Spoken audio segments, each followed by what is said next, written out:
Hello à tout le monde, je suis très content de vous accueillir sur ce nouveau numéro du Raven Podcast. C'est le 19e numéro du Raven Podcast et on est sur SoundCloud et YouTube. Donc voilà, n'hésitez pas à aller vous abonner à ces deux comptes-là. Vous retrouverez d'autres trucs, d'autres formats sur les deux plateformes. Sur les deux plateformes, vous avez de la production, donc du beatmaking. Vous avez des sorties en tant que guitariste. Vous avez des sorties où je rappe. Donc il y a plusieurs trucs. N'hésitez pas à aller faire un petit coup de promotion sur ça et partager ça autour de vous. Likez, abonnez-vous, vous connaissez la chanson. Et on va parler aujourd'hui du clash donc Drake-Kendrick Lamar. Qui a gagné le beef? Bon, vous savez, hein, Drake a perdu. Voilà, c'est comme ça. Drake a perdu ce clash-là. Drake s'est fait laver par Kendrick Lamar. Kendrick Lamar a sorti Not Like Us. C'est terminé. C'est un son qui jouait dans tous les clubs des États-Unis et bientôt du monde entier. Je pense que c'est un des gros hits de l'été 2024. Et en fait, voilà, c'est fini, quoi, tout simplement. Je suis monté sur X la dernière fois et j'ai dit, pour moi, il y avait plein de médias que j'aime beaucoup suivre et tout qui disaient qui a gagné le beef, qui a gagné le beef. Moi, j'arrêtais pas de commenter Drake. Il a perdu, les gars. Kendrick a fait un hit de l'été, c'est fini, c'est terminé. Voilà. Tout le monde va chanter OVO, OVO dans les clubs cet été. Tout le monde va chanter qu'en gros, Certified Loverboy, Certified Pedophile. Donc c'est terminé, quoi. Il l'a éteint. Il l'a éteint avec une bonne vieille recette West Coast avec DJ Mustard au platine, au beatmaking, à la production. C'est mort. Maintenant, quelles sont les répercussions de ce clash-là? C'est ça qu'on peut se poser comme question. Qu'est-ce qui va se passer du coup pour Drake? Qu'est-ce qui va se passer pour Kendrick Lamar? Bon, évidemment, Kendrick Lamar en premier. Kendrick Lamar sort un album normalement donc avant la fin de l'été, avant le début de l'été. Évidemment qu'il va y avoir tous les projecteurs braqués sur lui. C'est un peu pas un des comebacks parce qu'il a sorti un album en 2022. Il est sur Like That. Il a été présent l'année dernière avec Baby Team, son cousin, sur un morceau qui a bien marché sur les plateformes de streaming. Sur les DST, il y a des charts, ça stream et tout, il n'y a pas de souci. Mais on est en projet. Et ce projet devrait normalement arriver avant le début de l'été 2024. S'il fait ça, carton plein. À mon avis, c'est évident.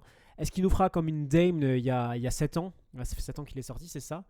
Peut-être, peut-être pas. À voir ce qu'il y a dedans, si le projet est aussi solide qu'un Dame. À voir s'ils ne continuent pas à prendre la direction de Mr. Morals and the Big Steppers. Pour voir si est-ce que c'est sa DA, quoi, tout simplement. Donc, à voir ça. Ensuite, maintenant, Drake, la question, qu'est-ce qui va lui arriver? Alors, Drake, 146 millions de followers sur Instagram. Normalement, je vous dis ça, je vous ai tout dit. Hein. À mon avis, il va pas se passer grand-chose. C'est une légende de la culture hip-hop. Voilà, les gens ne l'aiment ou ne l'aiment pas, on s'en bat les couilles. C'est un gars qui est une légende. C'est une légende absolue de la musique même, en fait, Drake. Il a tellement vendu de disques. Allez sur des sites, faites vos recherches, vous allez voir. Vous avez des gens comme les Beatles, vous avez des gens comme Elvis Presley, ok, Madonna, ok, Queen, ok. Et pas très très loin de ces gens-là, vous avez des Drake, des Taylor Swift. On se rend pas compte, en fait, de qui est Drake. On se rend pas compte, pourquoi? Parce qu'on dit, allez, je vais vous faire la chanson classique, hein, un petit peu boomer, hein, mais on vit à une époque où on a accès à tout en illimité très vite. Et en fait, on ne se rend pas compte des choses que font les gens, des choses que font des artistes comme ça. C'est vraiment des grandes réalisations artistiques qui sortent à chaque fois, des grands projets. C'est quelque chose de très important pour notre époque, pour notre siècle en fait. Au 21e siècle, Drake est très très très très très important. C'est une légende de la musique. Il va prendre un coup, par contre, dans le sens où Drake s'est fait accuser d'être un pédophile. On est allé tirer chez lui. Voilà, ça va un peu l'atteindre à mon avis. Il risque de perdre quelques deals avec des marques et tout. Ok, après, on s'en bat les couilles. Hein. Il remontera la pente. Hein. C'est vraiment quelqu'un qui sait aller de l'avant, qui sait faire de l'argent, qui est dans l'entertainment depuis une quinzaine d'années. Donc voilà, c'est pas ça qui va le faire flipper, qui va le faire... voilà quoi. Il sait très bien mener sa carrière correctement, faire des hits, faire de l'argent, faire du billboard. Il n'y a pas de souci, moi je compte sur lui. Je serais pas déçu, je pense.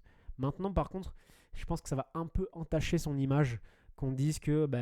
en ce moment, il y a des trucs sur TikTok qui sortent. Hein. J'en ai vu un peu plus tard que ce matin en me levant.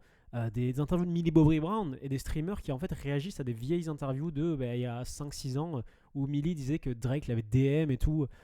Voilà, c'est un peu chaud en vrai, on va pas se mentir. Elle lui donnait des conseils sur les mecs et tout. Oui, avec les mœurs qu'on a en 2024, c'est bizarre. En 2019, c'était pas bizarre du tout. Les mœurs ont évolué, c'est comme ça. Après qu'il DM une gamine, s'il lui dit juste big up, force à toi et tout, j'espère que ça va bien marcher pour toi. C'est pas grave. S'il lui dit ça te dit qu'on se capte, je te donne des conseils sur les mecs et tout, ça commence petit à petit à être un peu étrange, quoi. On va pas se mentir.